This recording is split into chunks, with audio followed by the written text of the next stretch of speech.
The Lenovo Tab E10 is a very inexpensive Android tablet with a price starting at just $130.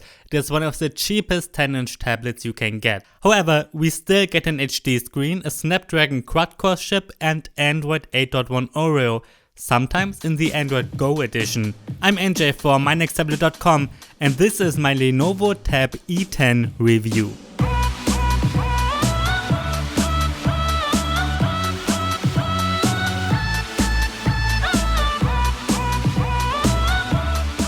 With the Lenovo Tab E10 we get a full plastic body.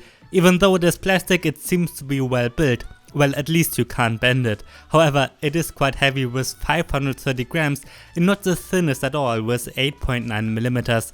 You can get it in black only. On the left side we get a micro SD card slot, a power button, the volume controls and a micro USB port. There's a standard 3.5mm headphone jack on the right side. On the top there are two speakers which are angled towards the front a bit. Considering its price, the sound quality is alright. It's fine for YouTube, but as you might expect, it's missing a real bass. The cameras offer a resolution of 5 and 2 megapixels, and again, the picture quality is alright at most. It's not even that great under perfect light, but usable for video chats and so on. I don't think you would like to shoot Instagram selfies with this. The Lenovo Tab E10 has a 10.1-inch screen with an aspect ratio of 16:10. It features an HD resolution with 1280 by 800 pixels. Yes, a full HD resolution would have been much nicer. Again, considering its price, it's fine though, but text certainly don't look as sharp as on just a bit pricier devices. I also reviewed the Lenovo Tab E7 and that screen was much worse. Overall, the screen of the Tab E10 is not too bad. I like that we get an IPS panel, so the viewing angles are wide. And other aspects like contrast and brightness are fine. Sure, it's not the brightest, but certainly usable, especially inside. Sadly, it is not laminated though, so you will see reflections more easily.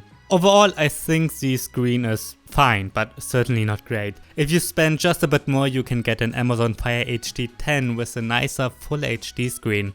Let's get to the internal hardware and performance. Lenovo is shipping the Tab E10 with a Qualcomm Snapdragon 210 quad-core processor. Depending on the version, you can get it with 1GB or 2GB of RAM. The internal storage can have a capacity of 16 or 32GB. My review unit is the cheapest one with 1GB RAM and 16GB storage. Out of the box, around 4GB of that are used by the system. The Snapdragon 210 is an entry-level chipset and that is what benchmarks like Geekbench 4 and Antutu show too. As you can see in my comparison chart, the performance is not great at all, but since it is so cheap, that's what we must expect. Still, keep in mind that the just a bit pricier Amazon Fire HD 10 gets much better results. In real life, the performance of the Tab E10 is good enough, but with a few downsides. The cheapest version is running Android 8.1 Oreo Go, and that is a less demanding version of Android, and that one runs nicely on here. However, it can be that you have to wait a bit just sometimes when switching between apps or going to the home screen. We certainly don't get a multitasking tablet here either.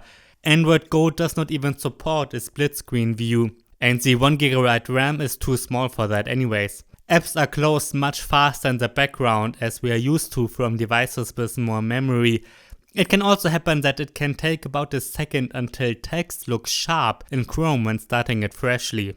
Another downside of the small RAM is that websites sometimes have to reload when you're working with a lot of tabs in Chrome. So the Tab E10 is not perfect if you are a heavy web surfer, but keep in mind that if you surf the web normally, everything is fine. Other apps like Microsoft Word and YouTube work without any issues.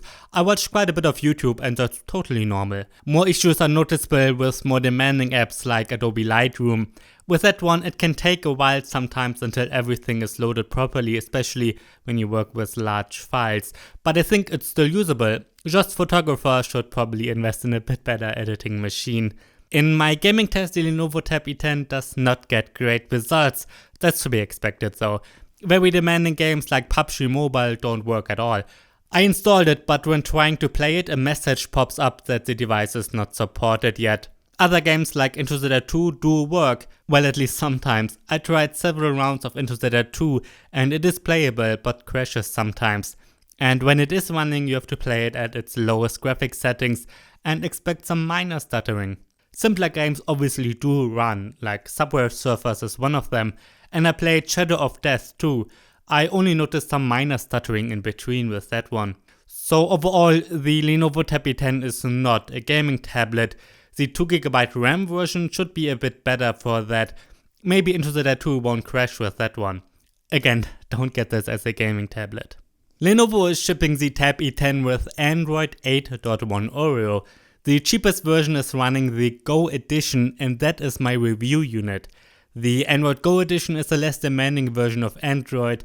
I don't think it will ever get Android 9 Pie. With that being said, Lenovo did release minor updates already. There are minor differences compared to standard Android. At first sight there are almost none and it looks like standard Android. Some features are missing though. For example, there is no split screen view. That means you cannot open two apps side by side. I also noticed that the Google keyboard thinks that the Tab E10 is a smartphone. It is displayed much smaller than it should be, even after adjusting it a bit in the settings. Because of that, it is not that great to type when the tablet is in landscape view. Since it's Android, you can obviously install your own keyboard though. As is usual with Lenovo, we kind of get vanilla Android here. Some additional features are supported. For example, you can set in the settings whether you want to use the app drawer or not. You can also activate a tap to wake feature, which is useful. Since we're getting Android Go in this case, some of the pre-installed Google apps are the Go editions. Among those are Gmail Go, Google Maps Go and even the Assistant Go. There are no huge differences, just some minor ones. Chrome and YouTube are the standard versions. In addition to those Google apps, we also get a couple of standard ones like a calculator and a calendar, but also two games. Don't worry, you can uninstall those if you want. So overall we pretty much do get vanilla Android here and that is really nice to see. By the way, like with most Lenovo tablets recently, you cannot watch Netflix in HD on here. Since we get a standard HD screen only, I don't think it's that big of a deal though. You won't notice that much of a difference, for example compared to an HD YouTube video. The battery life of the Lenovo Tab E10 with its 4850 mAh battery is a bit disappointing. In my standard battery test I got a runtime of just 7 hours. For that I'm always looping the same HD video at medium brightness. By the way, Lenovo is stating those 7 hours too. As you can see in my battery comparison, those 7 hours are far from great. In the last year, the smaller Lenovo Tab E7 is the only Android tablet with worse results. With such cheap tablets, it sometimes is not that easy to get to a fair verdict. The Lenovo Tab E10 does not score that good in my review, but it is very cheap.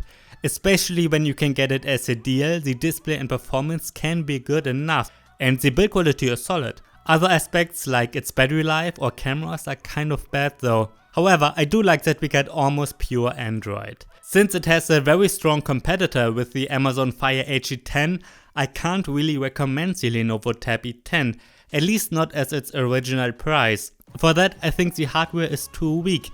Even if you prefer vanilla Android, I think it's a better idea to spend a bit more for the Lenovo Tab M10. It might be worth it to get the Lenovo Tab E10 if you can get it as a deal.